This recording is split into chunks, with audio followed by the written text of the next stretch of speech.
Bonjour et bienvenue dans notre série Nous Entrepreneurs. Mon nom est Eliane Hippo, je suis business coach, action coach sur Paris et j'ai le plaisir aujourd'hui d'interviewer et de recevoir Yoni Dayan qui a créé la société Simplicicar. Bonjour Yoni. Bonjour Eliane, comment allez-vous? Mais très bien, en ce retour de vacances, ça va parfaitement bien. Et puis en plus, j'ai un sourire rayonnant devant moi, donc ça va parfaitement bien. Première question. Super. Alors, tu t'es lancé dans l'entrepreneuriat et il y avait certainement une vocation au départ. Mais qu'est-ce qui a été le moteur pour toi et qu'est-ce qui a fait que tu es devenu un entrepreneur? Tout simplement, j'ai toujours, depuis ma tendre jeunesse, pas accepté un petit peu les ordres et la hiérarchie. Ça a été un petit souci à l'école pour moi, ça s'est réglé dans le temps. Donc, je me suis dit que dans ma vie professionnelle, je pense que j'avais un caractère depuis jeune et je me suis dit qu'il fallait pas que j'ai quelqu'un au-dessus de moi. Donc, la seule façon de ne pas avoir un patron, c'est d'être entrepreneur. Je fais partie d'une famille aussi d'entrepreneurs. Donc, j'avais toutes ces cartes qui faisaient que je deviendrais un entrepreneur. Et puis, comme dans toute success story, il y a toujours un petit peu de chance, des belles rencontres. Et c'est ce qui a fait le succès de Simplifica. Alors justement, Simplicicar, donc une très belle réussite, une très belle expansion. J'aimerais que tu nous décrives un petit peu ce que propose Simplicicar, quels sont les moteurs, les unicités de Simplicicar. Simplificar, tout simplement, c'est un concept qui a été monté de A à Z sur le principe d'une agence immobilière qui vend des appartements, des maisons pour le particulier. Sur cette base et ce principe-là, Simplificar vend les véhicules de ces mêmes particuliers. Il y a des contraintes dans la vente automobile, il y a des arnaques, il y a des manques de temps, il y a de la vraie connaissance du milieu automobile, le professionnalisme. C'est ce qu'on a mis en place depuis 2011 et puis 2015 en franchise avec le concept Simplicia. Et après, on l'a décuplé entre guillemets avec Simplicilise pour la location longue durée, donc on vend des véhicules neufs, Simplici Bike, le même principe pour les deux roues. Et depuis une semaine, on vient d'ouvrir une nouvelle agence sur la Côte d'Azur à Nice avec Simpliciboat pour les bateaux. Waouh! Donc une nouveauté toute récente. Tout à Euh, fait. J'aimerais que tu me décrives un petit peu mon parcours client. J'appelle Simplicicar, j'ai une voiture à vendre ou une moto à vendre ou un bateau à vendre. Donc, je prends contact avec l'agence qui se trouve à proximité de chez moi et ça va être quoi mon parcours client? Alors, le parcours client, il est simple. On va prendre note de ta demande. On va remplir une fiche détaillée du produit. Si le produit rentre dans les critères de ce qu'on peut vendre dans un Simplicicar, on va te donner un rendez-vous. Sur ce rendez-vous, on va te demander en amont d'avoir tous les documents administratifs, tout le suivi du véhicule, les entretiens, la carte d'identité et puis tout le suivi de ce véhicule pour qu'on puisse le vendre en toute sérénité. À partir de là, on va te donner un rendez-vous d'une heure, un créneau d'une heure, sur lequel un des agents commerciaux de l'agence Simplicia dans laquelle tu vas te rendre va faire un audit complet du véhicule, va contrôler un petit peu selon la méthodologie qu'on lui a donnée, puisque vu qu'on est en franchise, c'est du savoir-faire, donc on lui a donné un savoir-faire depuis 15 ans dans l'automobile, pour estimer ce véhicule. À partir de ce moment-là, on se met d'accord sur un prix des vendeurs et on accompagne notre client jusqu'à la vente de son véhicule en passant par la préparation, nettoyage, mécanique s'il faut le réparer, carrosserie et bien évidemment toute la partie administrative enfin au moment de la vente. D'accord. Et alors, tu parlais de carrosserie. Est-ce qu'il y a du coup des partenaires avec lesquels tu travailles ou c'est en intégré? Comment ça se passe? Alors, on sous-traite énormément la carrosserie, à part en Ile-de-France où on a monté une Simplici carrosserie qui permet à nos franchisés de remettre en état, le reconditionner, comme on appelle aujourd'hui, les véhicules et faire bénéficier des tarifs privilégiés pour nos clients. D'accord. Alors, je me positionne comme un autre type de client qui est celui de j'ai envie de me lancer comme chef d'entreprise, mais je n'ai pas d'idée. J'ai vu que Simplici, c'était super chouette. Il y avait une académie qui me donnait toutes les clés.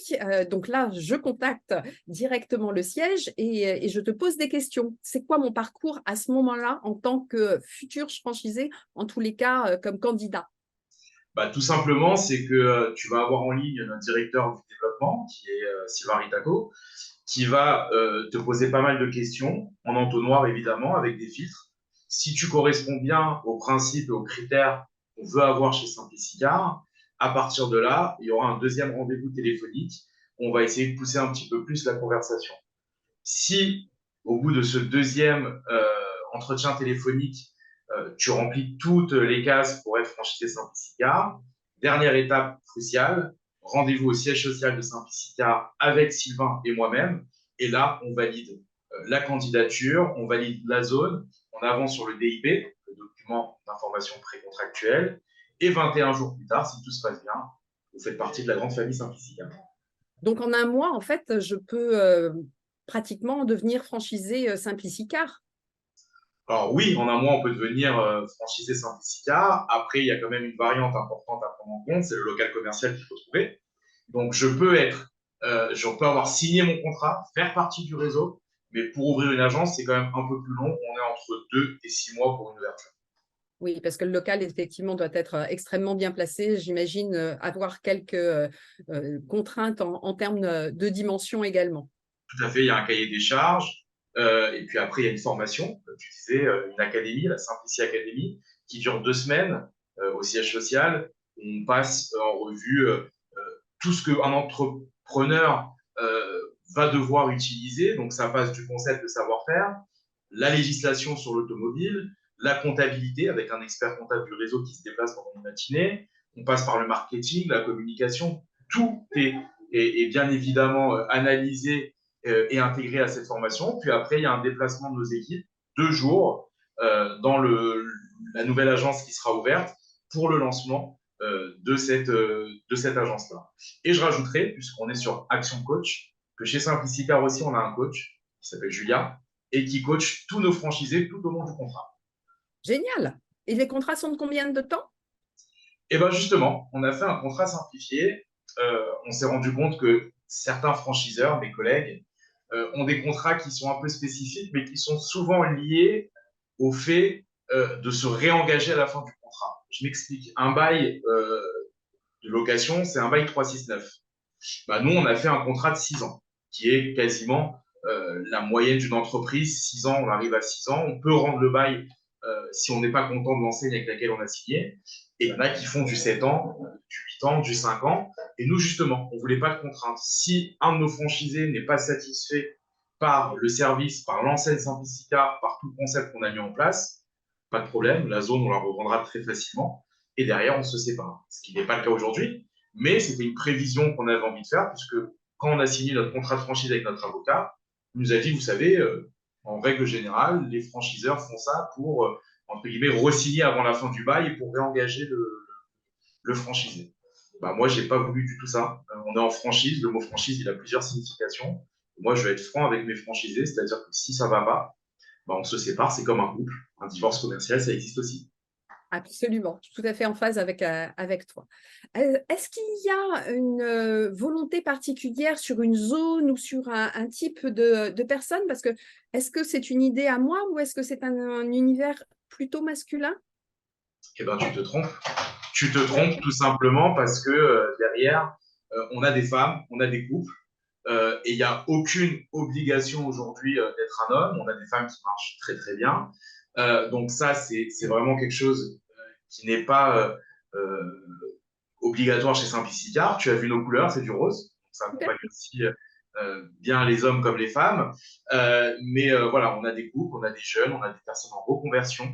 On a vraiment tout type. On analyse énormément les candidatures, puisqu'on a beaucoup de candidatures et on les analyse pour trouver les meilleurs franchisés. Jusque-là, comme je disais tout à l'heure, on est une grande famille et je suis très satisfait de tous mes franchisés. On a certaines régions qui sont saturées, comme l'Île-de-France, on est très très bien implanté. La Côte d'Azur aussi qui est en train de se remplir. On a l'Est, où on est un peu moins présent, même si on est en train de commencer les premières signatures dans l'Est. On a signé Reims il y a 2 ans, mais là on est sur Nancy, Strasbourg. Le centre aussi, on a des demandes.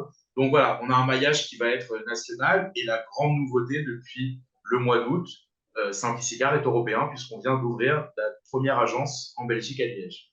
Waouh, super! Et donc une volonté d'aller conquérir l'Europe dans un premier temps, c'est cela?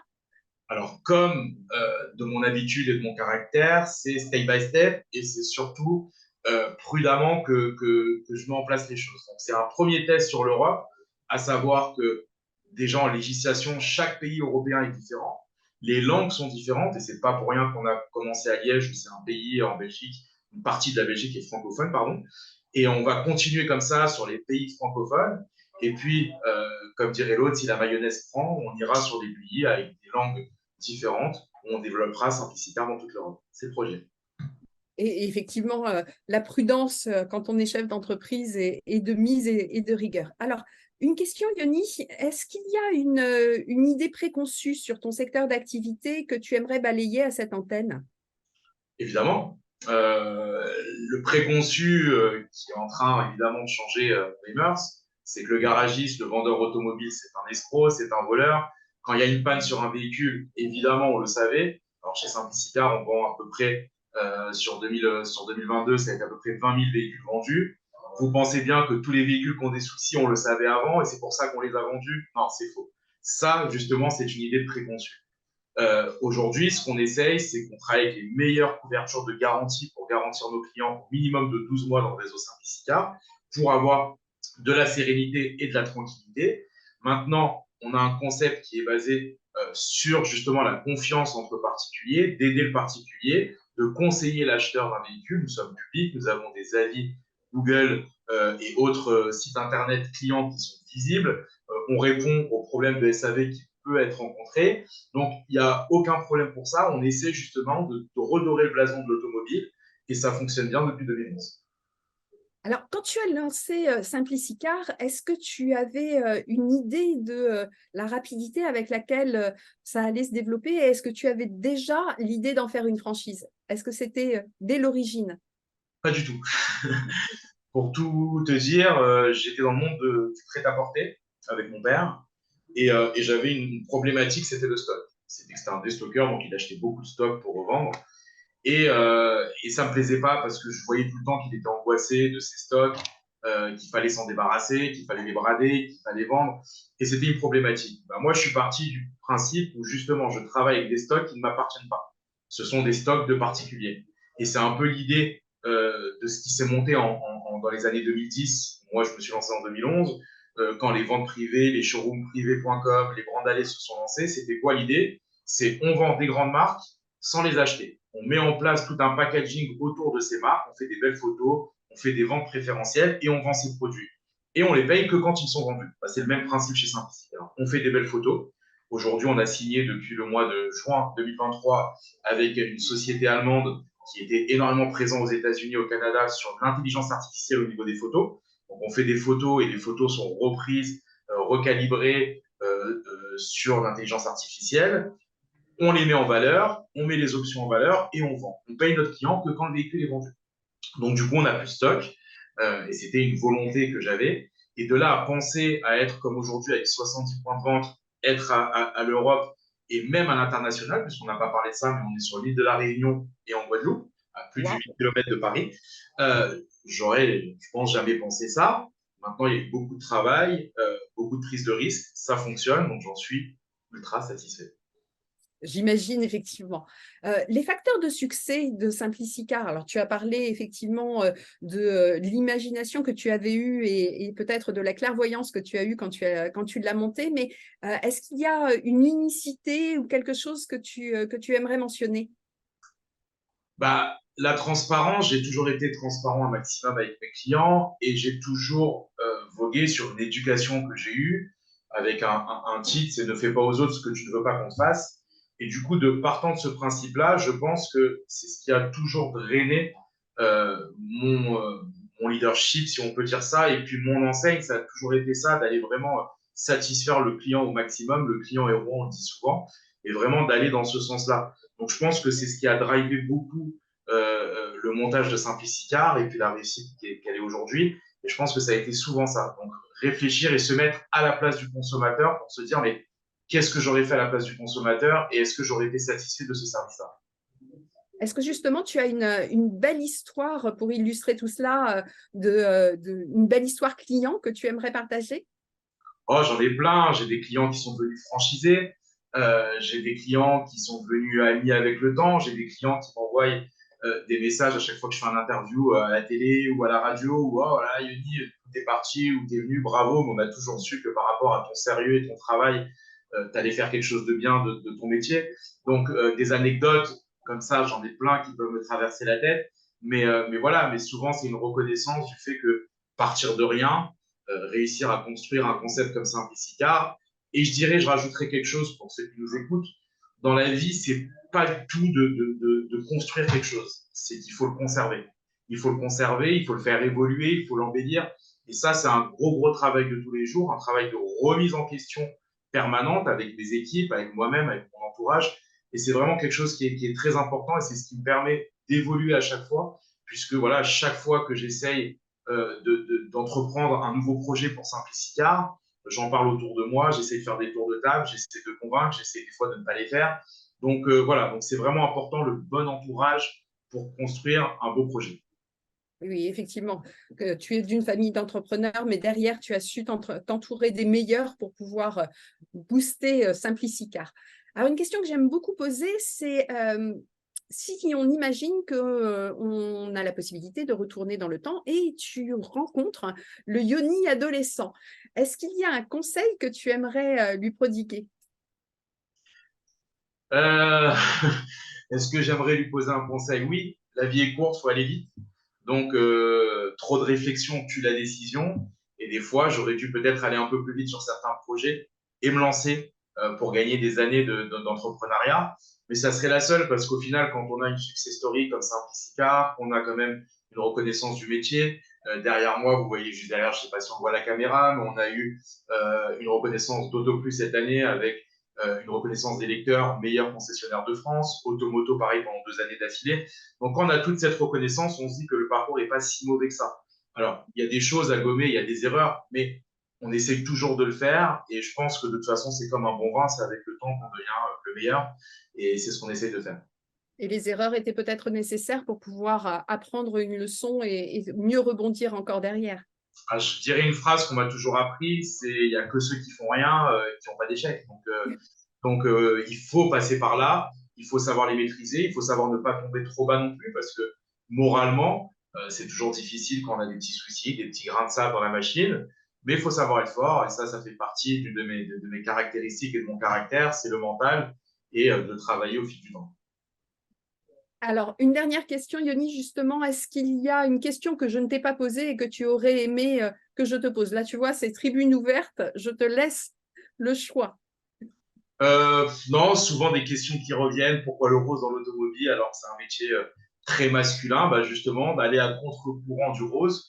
Et la petite anecdote, c'est surtout qu'en 2010, quand j'ai commencé à monter mon concept, parce que j'ai ouvert en 2011, mais en 2010, je réfléchissais, il fallait que je trouve un nom, il fallait que je trouve un logo, comme vous voyez juste derrière, la main qui représente le plateau avec le service, le nom, donc Simplici simplement, vendre sa voiture tout simplement.